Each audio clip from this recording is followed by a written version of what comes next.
नमस्कार। राजस्थान की तमाम फटाफट खबरों में आपका स्वागत है। खबरों के लिए आपसे निवेदन कि यदि आपने हमारे चैनल को सब्सक्राइब नहीं किया है तो कृपया करके आपके अपने चैनल को सब्सक्राइब कर लें।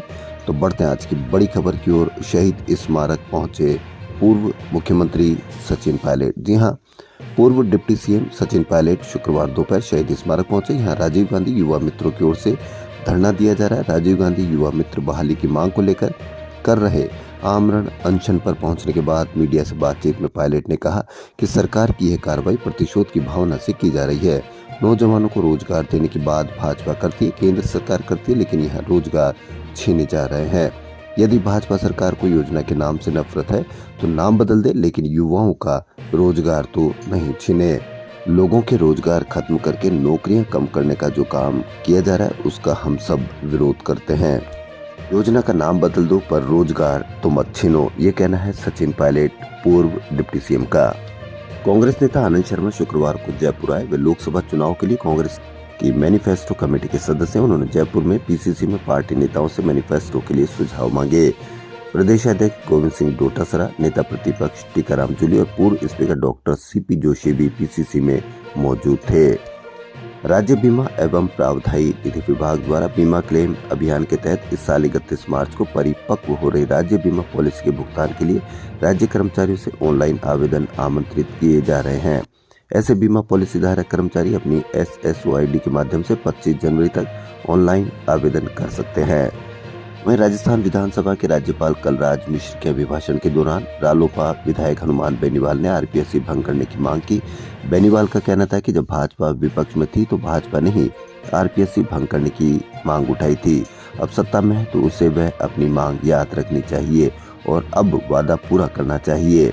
नई विधानसभा के पहले सत्र की दूसरी बैठक की शुरुआत पर शुक्रवार को अभिभाषण के बाद कुछ विधेयक टेबल किए गए और शोक का भी व्यक्ति की गई। PHED की ओर से 2 दिन के शटडाउन के बाद 31 घंटे में सूरजपुरा से जयपुर की तरफ 32 किलोमीटर गांव घाटी पर हो रहे लीकेज को शुक्रवार शाम को ठीक कर दिया गया। लीकेज ठीक होने के बाद शहर के 5 लाख घरों में 2 दिन बाद शनिवार से नियमित पानी सप्लाई शुरू हो जाएगी। राजधानी में शीतलहर चलने से धूप में भी ठिठुरन रही। सुबह 11 बजे तक राजधानी सहित आसपास के इलाकों में घना कोहरा छाया रहा और दिन भर सर्द हवा चली। बीती रात न्यूनतम तापमान 5.4 डिग्री रिकॉर्ड हुआ, जो कि एक सबसे कम है इस सीजन का। टोंक में अन्नपूर्णा तालाब में मछली पकड़ने का लाइसेंस देने के लिए 35,000 रुपए घूस लेते मत्स्य विभाग के निदेशक IAS अधिकारी प्रेम सुख बिश्नोई और असिस्टेंट डायरेक्टर राकेश देव को शुक्रवार शाम ACB ने गिरफ्तार कर लिया। आरोपियों ने 1 लाख रुपए घूस मांगी थी। टैक्स चोरी के मामले में जोधपुर के व्यापारी से 10 लाख रुपए रिश्वत लेते CBI ने CGST इंस्पेक्टर और 2 दलालों को गिरफ्तार किया है। CGST इंस्पेक्टर अंकित असवाल सीतापुरा स्थित कार्यालय में प्रिवेंटिव ऑफिसर दलाल अशोक गुप्ता किशनपोल बाजार स्थित रूप लक्ष्मी ज्वेलर्स का मालिक है। स्कूल से छुट्टी के बाद ट्रैक पार कर रहे मासूम के पीछे खुले में जर्मन शेफर्ड श्वान ने दौड़ा दिया। मासूम भागे तभी दूसरी ओर से आ रही ट्रेन ने दोनों को चपेट में ले लिया।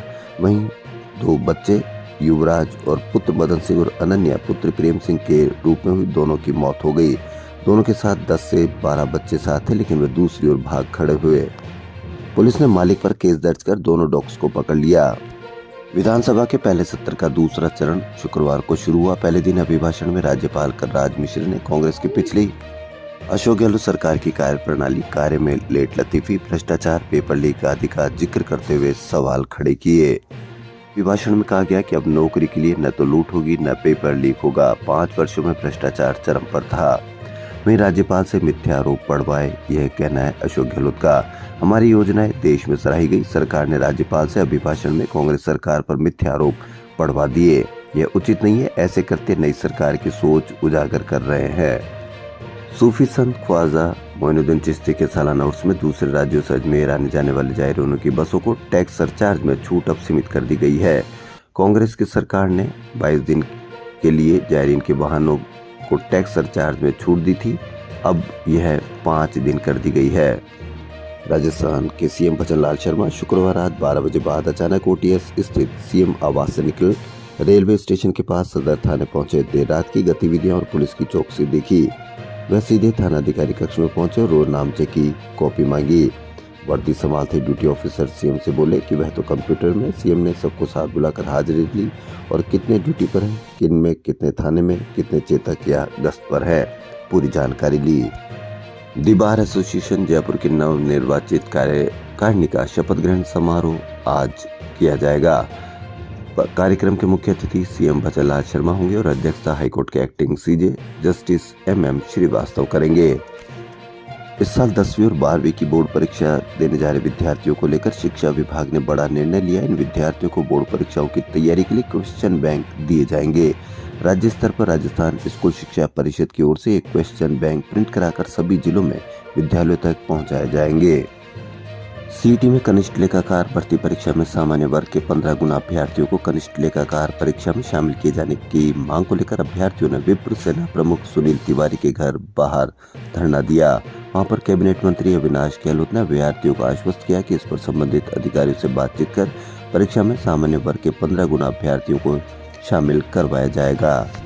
राजस्थान नर्सिंग पैरामेडिकल और फार्मासिस्ट संघर्ष समिति के बैनर तले सभी 8 कैडर की भर्तियों को पदस्थापन सूची निकलवाने के लिए झालाना स्थित स्वास्थ्य संस्थान यानी सीफू के बाहर गुरुवार से धरने पर बैठे अभ्यर्थियों की 36 घंटे बाद भी सरकार ने सुध नहीं ली। भरतपुर धौलपुर के जाटों को केंद्र में आरक्षण देने की मांग को लेकर जाट समाज का तीसरे दिन भी उज्जैन के गांव जयचोली में महापड़ाव जारी रहा। महापड़ाव में शुक्रवार को महिलाएं लाठियां लेकर पहुंची और महापड़ाव का समर्थन कर आर पार की लड़ाई में पूर्ण सहयोग करने की बात कही। इसके साथ ही महापड़ाव स्थल पर जाट समाज ने सद्बुद्धि यज्ञ किया और सरकार को सद्बुद्धि देने की कामना की। पत्थर उद्योग को प्रोत्साहन के लिए इंटरनेशनल स्टोन इंडस्ट्रीज का 12वां संस्करण 1 से 4 फरवरी तक सीतापुरा औद्योगिक क्षेत्र स्थित Jaipur exhibition and convention centre में आयोजित किया जाएगा। इस प्रदर्शनी में हिस्सा लेने के लिए अभी से 380 एग्जीबिटर ने स्वीकृति दी है। इनमें से 84 विदेशी तथा 296 भारतीय है। बिल्किस बानो से सामूहिक दुष्कर्म और परिवार के 7 लोगों की हत्या के 11 दोषियों को 21 जनवरी तक समर्पण करना होगा। सुप्रीम कोर्ट ने समर्पण के लिए ज्यादा समय देने की याचिका खारिज कर दी और कहा गया कि याचिका में समय बढ़ाने की जो वजह बताई थी उसमें दम नहीं है। दुष्कर्म और हत्या के मामलों में उम्र कैद काट रहे डेरा सच्चा सौदा के प्रमुख गुरमीत सिंह राम रहीम को 29 दिन में फिर पैरोल मिल गई। रोहतक की सुनारिया जेल में बंद राम रहीम 50 दिन के लिए जेल से बाहर आया है। उसे लेने उसकी मुंह बोली बहन बेटी हनीप्रीत कुछ समर्थकों के साथ सुनारिया जेल पहुंची थी। राम रहीम आश्रम के 2 साथियों से दुष्कर्म, डेरा के प्रबंधक रहे रणजीत सिंह और एक पत्रकार की हत्या के मामले में उम्र कैद की सजा काट रहा है। 25 अगस्त 2017 से जेल में बंद राम रहीम 9वीं बार बाहर आया है। 6 साल 5 माह की सजा में वह 184 दिन जेल से बाहर रहा। पिछले 2 साल यानी 2022 और 2023 में वह 182 दिन की फर्लो या पैरोल पर जेल से बाहर रहा है। राजस्थान की खबरों फिलहाल इतना ही। यदि आपको हमारा चैनल पसंद आए तो लाइक, सब्सक्राइब और शेयर अवश्य करें। धन्यवाद।